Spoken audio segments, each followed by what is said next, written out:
Hey everyone, this is Matt Donato, and today what I want to do is show you how to use a pretty cool website that I discovered this past year called EdPuzzle. Basically what it is, EdPuzzle is a way to take videos either from the internet or videos you've created yourself, and you can crop the length of the videos, you can edit the videos by adding questions, adding voiceovers, and then push those videos out to your students, and students will watch the videos and answer the questions that you've embedded throughout. And then it imports their responses back to you in pre-populated classes that you have created. So I'm just going to get into it. The first time that you would log in and you wanted to create an account, you go to sign up. And same thing the students would do as well. They'd click sign up and then they would click the appropriate response. So for you as a teacher, you'd click that. You fill in all the appropriate fields here, and then at the bottom, sign up. So I'm not going to take time to do that now, so I'll log into my account that I've created previously. And every time you click log in, you'll get the option as either teacher or student. So teacher, go ahead and put my email address in and my password. All right. So what I'm going to do is start with this search bar up here. So all these tools are up here. I'll start with this search option. So when I click on search, I can see over here these channels, and it gives me all these different websites where I can pull videos from. Or I can upload videos that I've created myself that I have saved on my computer.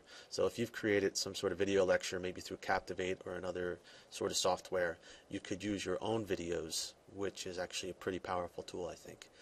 So let's say I wanted to make the kids watch a video on populations. That's what they're studying right now. Oops. So populations. So since EdPuzzle over here is highlighted, it's going to be pulling up different videos that other teachers have already created. Okay? Or if I wanted to find something from YouTube, I click on YouTube, and now it's going to pull up videos on populations from YouTube. Or maybe there's a good one on, let's see, National Geographic. Okay, so all these videos have to do with populations one way or another, and they're from the website National Geographic. So I'll just look for one that looks like might be a good one to use. So let's see. All right, here's one that's 18 minutes long. So I'm going to click on Use It. And it's going to pull up in this screen. So this is where the real power of the website EdPuzzle comes into play. So if I click play on the video, it's going to start playing. And I can see the total video is 18 minutes and 15 seconds. Let's say I've already previewed this video, and I know that in the middle of the video there's some really good content that I want to share. I don't want to share the entire almost 19 minutes of the video. I just want to share a couple minutes from the middle of the video. So what I'm going to do is crop this video. So I'm going to take this little red tab here and slide it over to, let's say, 6 minutes in. So it's 6 minutes in, there's something I want to show my class. And it's only a 2-minute clip that I want to show them, so I'll go from 6 minutes to 8 minutes. So when I eventually push this assignment out, they're only going to see this little 2-minute segment here. So now if I click play. And as commissioner, he wrote this incredible book called The Land of the Incas, illustrated with 500 wood. Pause. Let's say that I wanted to add a question. So I'll come up to the top here, click on the question mark. It says quizzes. Click on that. Okay, show me how. I already know how to do it. Okay, I'm on now. Oh, okay. So I clicked on the question mark up here and notice a question came up here. Also, notice our video is now down to 2 minutes and 3 seconds. That's because we cropped it. All right, so I want to add a question at, let's say I want to add a question right when this guy's talking right here. So I can move this anywhere where I want a question to pop up. So I'm going to add a question right here. I'll click on this question mark, and now this little box comes up for me to type in my question. And what I can do is just leave it as an open-ended question. I can do it as a multiple choice question, or I can just add some comments. Okay, so I'll put in an open-ended question. So here's my question: what the heck is this guy talking about? probably not a great question to add if you were really doing this as an assignment, but you know, I have no clue what this guy's talking about because I've never watched this video before, so that's my question. And I click save, and now notice this little question mark has popped up here. So let's say a little bit further down the line into the video. Curious, being here at National Geographic, how did somebody add another question? So I'll click on this question mark again. And this time, I'll do a multiple choice question.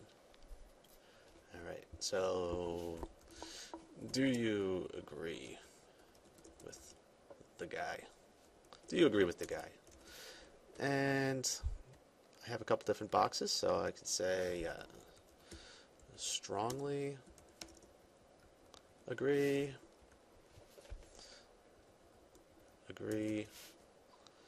and okay, add an answer, disagree, and I want to add a fourth option of strongly disagree.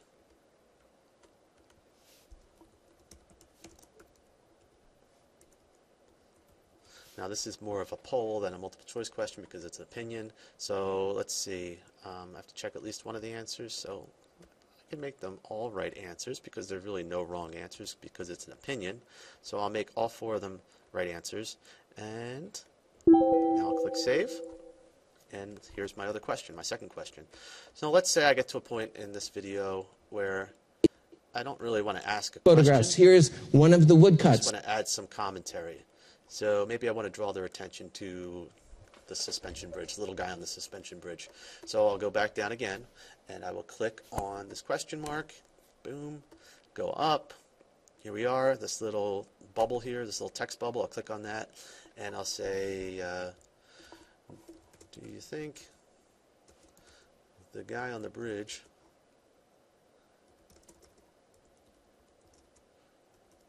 will fall? Well, no, I just want to draw their attention. So notice the guy on the bridge.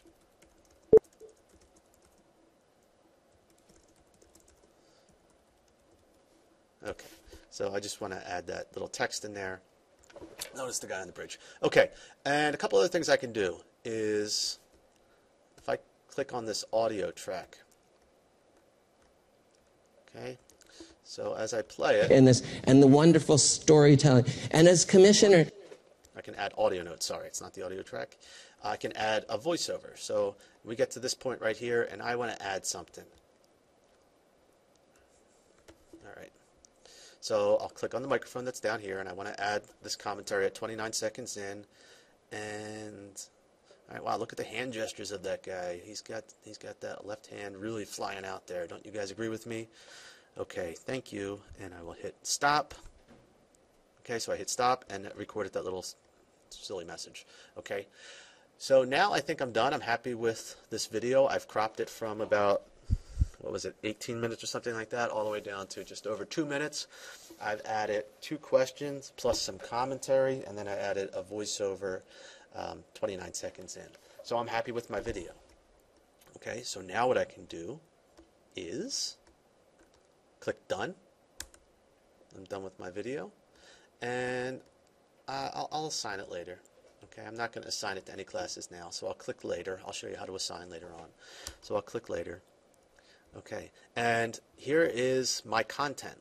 So we were just on search before. That's where we started, and we found that video, and I showed you how to edit it. Now I'm going to go to my content, and you can see some other videos that I have in here from before, but this is the one that we just created. So let's watch it real quick. And the wonderful storytelling, and as commissioner. Okay, see how the video paused? It got to this point where the question is, and it stopped. What the heck is this guy talking about? I don't know. Okay, I don't know. And I hit submit and continue. He wrote this incredible book called The Land of the Incas, illustrated with 500 woodcuts. Really, I mean, it was the artistry. And being here at National Geographic, we're naturally very interested in photographs. But you know, Squire, he made these incredible. People were so desirous. I became fascinated because there was this photograph. How did somebody? Oh, Okay, and here's the second question, the multiple choice. Do you agree, disagree? I disagree. I don't really know what he's talking about. I'll hit submit and continue. Record something like this, and it was only recently, and I was so excited to be able to find the photo archives that were the basis for the 500 woodcuts in this. It shows the relationship. Beautifully reproduced the photographs. Here's one of the woodcuts. And notice the guy on the bridge. Yep, I see him. Okay, continue. From 1877, and here's one of the new. Now, if you noticed, I fast forwarded in that video. When you push this out and assign it to your students, there's an option for them to not fast forward. So let's see that. So I just selected this, and up here I can see one selected.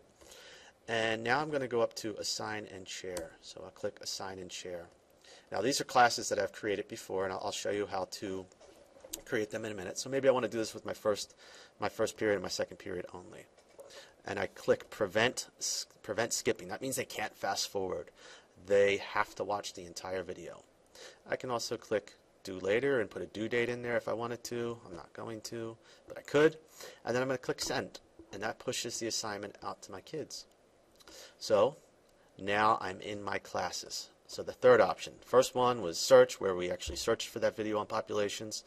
The second one was all our content, and I clicked on this one and assigned it. Now finally, we can go into our classes where our classes exist, and we can see that it's assigned. Here it is. This is period 1. We assigned it to period 1 and 2, if you remember. So period 1 is right here. Period 2 is here. If I click on my period 5B, I didn't assign it to them, so it's not going to show up. So I'll go back to period 2. All right. So if I click on progress, obviously none of my kids have completed this. So as I scroll through, I can see the names of my students, and everyone has an X because nobody's watched it yet. And I also haven't given anybody a grade yet. I'm going to go back to my classes, and let me show you an assignment that some of them actually did work on. And here it is. So I click view progress. I can see that some kids watched it, some kids didn't. I guess the kids who didn't weren't in class that day. So if I click on Haley right here, if I click on Haley, it shows me all of the progress. So it shows me that she's watched each one of these segments one time. All these question marks are different questions that I had embedded into the video. She completed all the quizzes. She completed 90% of the video. I don't know what happened here, to be quite honest. And it says 0 out of 7 questions correct because I actually never went in and graded anything, but I could. So the first question, do you suppose that Charles Darwin was keeping his blah, blah, blah, blah, blah? It doesn't show the entire question, but here's her response. You want to be the first person to find out, so he kept it to themselves, finding the origin of species a secret. So I can check it and say that's correct, or I can check it and say that's wrong. Or I can add a comment. I can say, oops, great job, and click save. All right, and then the student can go back in and actually see the responses that I left for them. Okay, so I'm going to go back to my classes, and let me show you how to add a class. So all my students got into this with really no problem. So I'm going to add a class. Let's call it period 7. Click enter. Okay, and it gives me a class code, and this is great. A lot of websites are doing this. You just have a class code. You write the class code on the board. You tell students to sign in, and when students, tell students to create an account, and when they create an account, it'll ask them to join a class, and they put in that class code that you have written on the board, and it will automatically populate them into that class that you've created, which is really cool because it saves you a whole lot of time. You don't have to type in a whole lot of names, and it makes it very, very simple. Okay. So I'm going to log out. Logging out. And let's say I was a student and I'm a new student. Your student would fill in all this information. They don't have to put in an email. But after they filled this in, it would give them the option to put in that class code. So that's what they would do. All right, folks, that is it for now. Good luck with it, and if you have questions about it, please contact me. Take care. Bye-bye.